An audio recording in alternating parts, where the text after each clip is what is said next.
Hello， 大家好，又回到了我们的甜品周期。今天制作可口的蜂蜜巧克力曲奇，欢迎回到 Be My Best 频道。做得简单，吃得开心。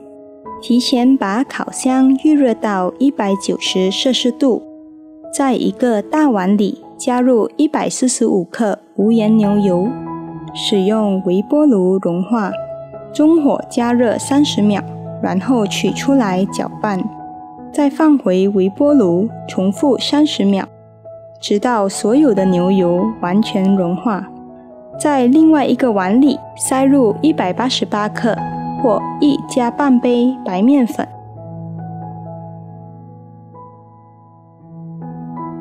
加入半茶匙苏打粉和半茶匙盐，搅拌均匀。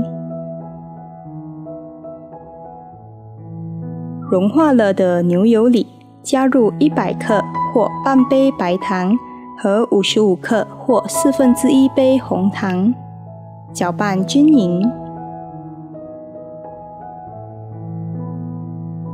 接着加入1粒蛋黄和2茶匙香草精，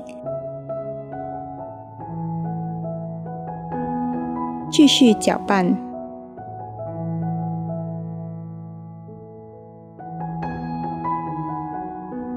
再加入2汤匙牛奶和2汤匙蜂蜜，搅拌均匀。倒入之前已经拌好的面粉混合物，稍微搅拌一下。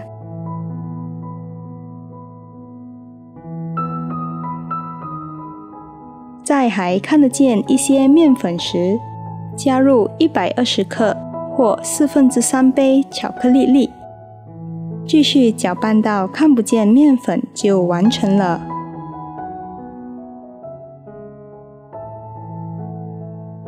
接下来，我们用茶匙把 cookies 平均放置在烘烤纸上面，记得一定要在曲奇之间保留适当的空间，烘烤的时候才不会粘在一块。准备进入烤箱了，放进预热过的烤箱，烘烤7到8分钟就完成了。取出来放置在冷却架上进行自然冷却。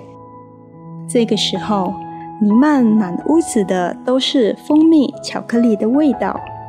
这个食谱做出来的 cookies 是比较香脆的，看起来是不是很好吃呢？